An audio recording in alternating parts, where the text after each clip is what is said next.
Today we're beginning our last unit, which is all about differential equations. So remember, differential is another way of saying the derivative, right?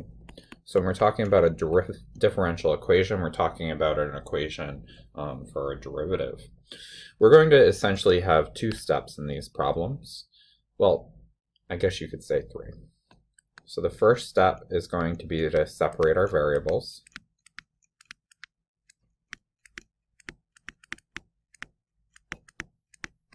Our second step is going to be integrate. Right, and write our equation in terms of y. Right, equation in terms of x, I mean. So we solve for y if necessary.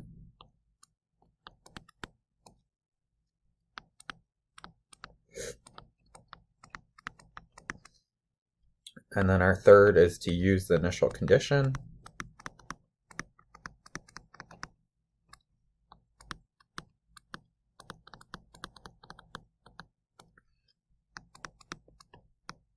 To find our particular solution. Find the value of c and our particular solution.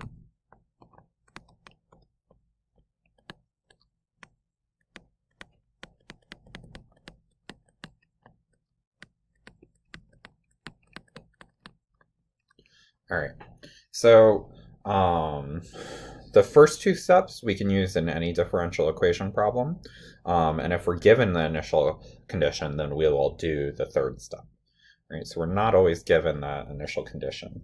But if we are given a value of our function, we're going to use that to find our particular solution. If we don't have that value, we're finding a general solution. All right, general means it has the constant of integration c in it, and particular means it has a specific value in there for c. So now that we've got these steps written down, let's dive into a couple of problems. All right, so here we don't have any y's on the right-hand side of our equation, but we do have a dx on the left. We want to separate that dy and dx, so we're going to multiply both sides by dx. So I'm now looking at dy. I want you to think about this as 1 dy, all right, equals, and I've got 6x squared plus 6x plus 2 dx. So we've just separated our variables. Now we integrate. So the integral of 1 is going to be y, right? And then we've got the integral over here, increase your exponent by 1. So we've got 6x cubed over 3 plus 6x squared over 2. And then tack on an x for any constant. Add our constant of integration on the end there. So I've got y equals 2x cubed plus, plus 3x squared plus 2x plus c. So this is my what's called a general solution, all right, because it's the family of functions for any possible values of c, right? C could be 100, c could be -10, c could be 1, c could be 0. That gives me a whole bunch of different functions, y, right? We can find our particular solution now by using this piece of information. So we know that f of -1 is 2. So that means which is the same as saying we've got y equal to y equal to 2 when x is 1, -1. So we plug that in. I've got 2 equals 2 times -1 cubed plus 3 times -1 squared plus 2 times -1 plus c. So we've got 2 equals -2 plus 3 minus 2 plus c. So I've got -1 plus c equals 2, c equals 3. So now we can write our particular solution, which is just my equation with the value of c in it.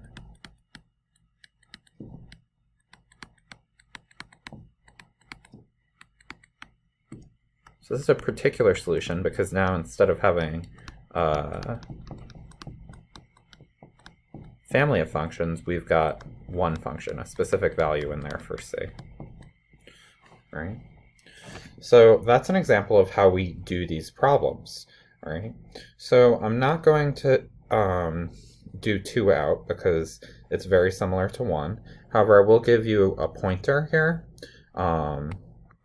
Before you separate your variables, you're going to have to rewrite the square root as an exponent and apply it separately to each of these. So you have something you can actually work with. All right? That's just a hint on 2.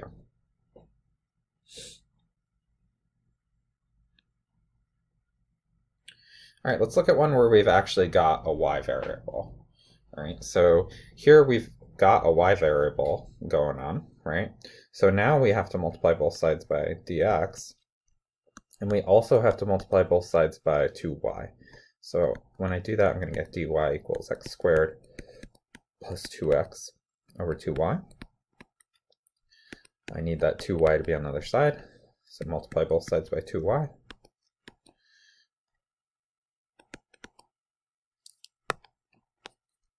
Dropped my dx here. Sloppy. All right, so I've got 2y dy equals x squared plus 2x dx. Integrate both sides.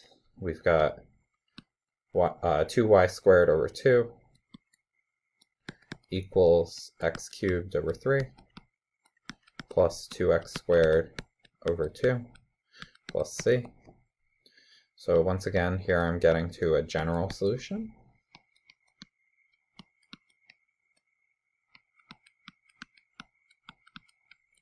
And I'm given when x equal to 0, y is equal to 2, right? That's what f of 0 equals 2 means. So I'm going to plug that in to get my specific solution. So I've got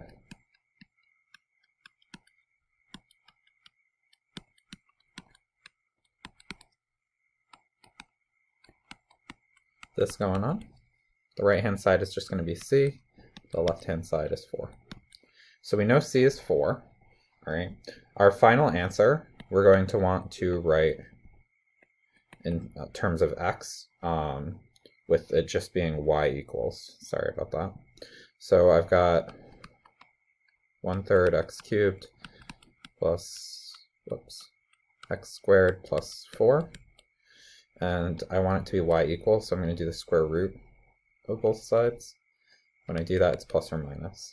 So I've got y equals plus or minus the square root of 1/3 x cubed plus x squared plus 4. And I call it a day. All right, so let's look at problem 5, and then I'll leave you to do the even problems. All right. If you have questions, just hit me up during class today. So we multiply both sides by dx because we're trying to separate those variables.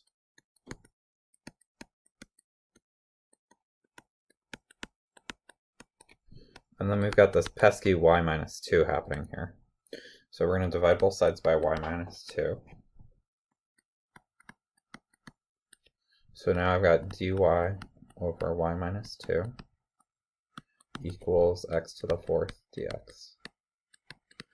This problem is actually going to be a little more spicy or interesting than its counterparts. So when we integrate this, the right-hand side is straightforward. It's just going to be increase our exponent by 1 and divide by the new exponent plus c. But the left-hand side we have to pay a little more attention to, because we've got an expression happening to y, right, before the division. So this is like 1 dy on the top. So we've got 1 over y minus 2 dy. So our u here, y minus 2, du dx. equals 1. I'm sorry, it's dy. Yikes. So if we're doing it the method that y'all seem to like, we've got dy equals du over 1, or 1 du.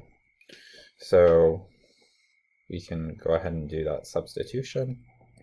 So we replace the 1 dy with just du, so we've got 1 over u du. The integral of 1 over u is ln u. Substituting back in, I've got ln y minus 2. So my integral on this side is natural log of y minus 2. So we've got a particular solution here. However, when we have our initial value, when x equals 0, y equals 0, we've got problems when we put 0 in for y, because we've got the natural log of negative 2, which is undefined. We can't do the natural log of a negative number. Therefore, all right, we have to solve this equation for y before we move on. So we're going to use the exponential e to get rid of the natural log. So y minus 2 equals e to the 1/5 x to the 5th plus c. So now some magic is going to happen that sometimes makes people want to break out in hives. All right, so we're going to use some exponent rules here. So our exponent rule for when we've got the sum of 2 is that we can break it up into the product of like bases. And then e is just a number, and c is just a number, so e to the c is just a number. So we can replace e to the c with some constant, some unknown constant.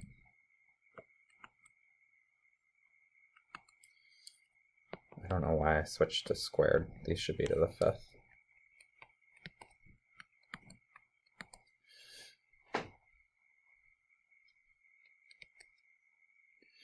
All right, so now we've got a general equation that we can, general solution that we can be proud to call our own. All right. And remember above we were told that when x equals 0, y equals 0. So we're going to substitute in now. 0 equals c e to the 1/5 times 0 to the 5th plus 2. The exponent here is going to be 0. 1/5 times 0 to the 5th is 0. E to the 0 is 1. So I've got c plus 2 equals 0. C equals negative 2.